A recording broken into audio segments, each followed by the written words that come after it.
Assalamualaikum warahmatullahi wabarakatuh. Sahabat jejak sufi yang kami muliakan dimanapun Anda berada.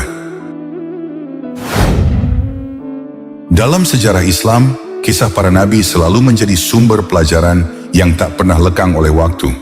Mereka bukan sekadar tokoh sejarah, tetapi utusan pilihan Allah yang membawa cahaya petunjuk di tengah kegelapan dunia. Dari Adam hingga Nabi Muhammad, kisah-kisah mereka mengandung hikmah, kesabaran, dan keajaiban yang menggugah hati manusia sepanjang zaman. Namun di antara ribuan nabi yang pernah diutus oleh Allah, ada 4 sosok istimewa yang hingga kini, dengan izin Allah, masih hidup. Mereka bukan hanya legenda yang diceritakan dari generasi ke generasi, tetapi benar-benar menjadi bagian dari rahasia besar kehidupan dan kematian. 4 nabi ini dipanjangkan umurnya, dijaga oleh Allah di tempat yang tidak kita ketahui. Siapa sajakah mereka? Pada video kali ini kami akan mengupas kisahnya satu persatu. Pertama, Nabi Khidir alaihissalam.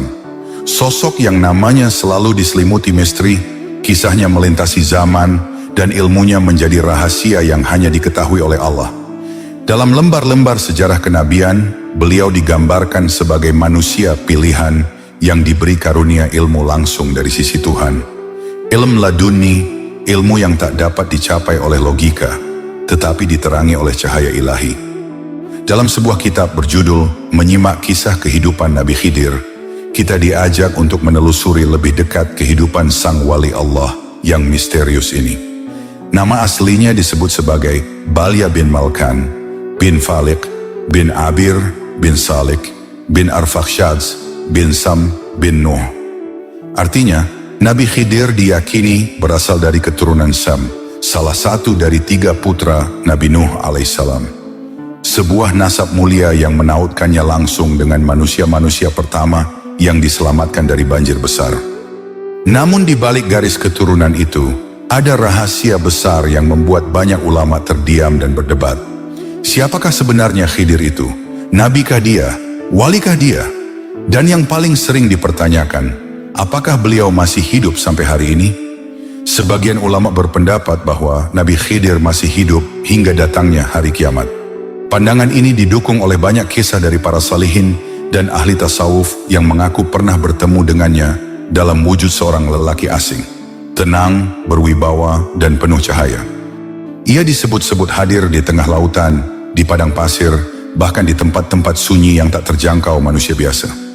Ada yang mengatakan, setiap kali bumi hendak dilanda bencana besar, Khidir datang membawa peringatan atau petunjuk rahasia bagi hamba Allah yang beriman. Konon, Nabi Khidir juga bertemu dengan Nabi Ilyas setiap tahun pada musim haji.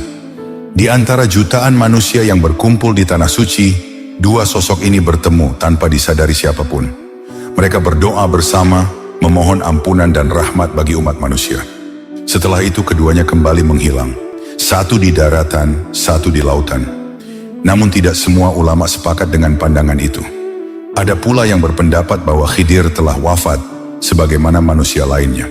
Pendapat ini disampaikan oleh sebagian ahli tafsir dan sejarawan yang berpegang pada dalil bahwa setiap jiwa pasti akan merasakan mati.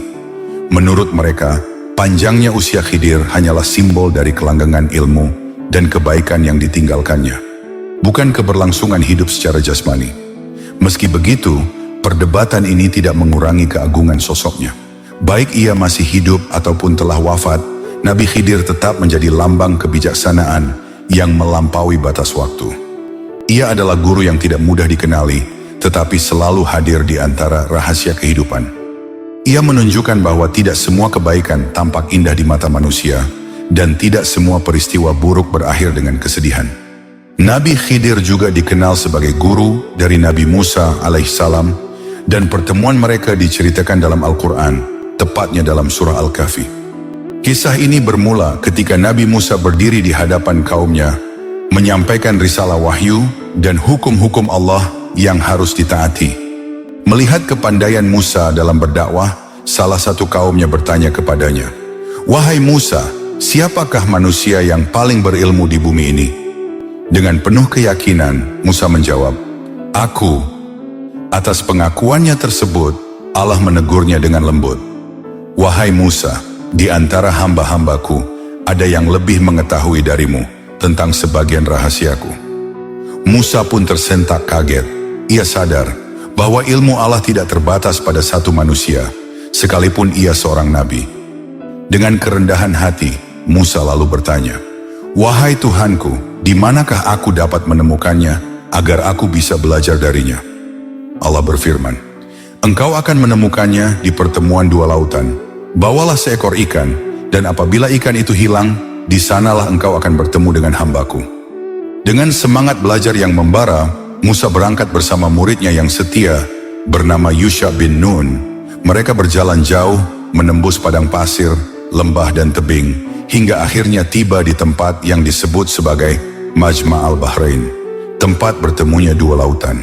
Mereka pun kemudian beristirahat di atas sebuah batu besar. Di sanalah terjadi keajaiban kecil. Ikan yang mereka bawa tiba-tiba hidup kembali dan melompat masuk ke laut, meninggalkan jejak seperti terowongan air. Namun Musa tidak menyadari hal itu. Setelah melanjutkan perjalanan seharian, ia berkata kepada muridnya, "Bawalah makanan kita, sungguh kita telah merasa letih karena perjalanan ini." Yusha bin Nun menjawab, "Wahai Musa, tahukah engkau, ketika kita berlindung di batu tadi, aku melihat ikan yang kita bawa hidup dan lompat ke laut, tapi aku lupa menceritakannya kepadamu." Mendengar itu, Musa pun berseru, "Itulah tempat yang kita cari."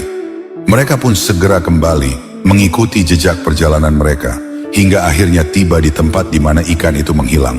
Dan di sanalah mereka melihat seorang lelaki yang duduk di tepi laut, wajahnya memancarkan ketenangan, dan di sekelilingnya tampak cahaya lembut seperti memeluk alam. Musa mendekatinya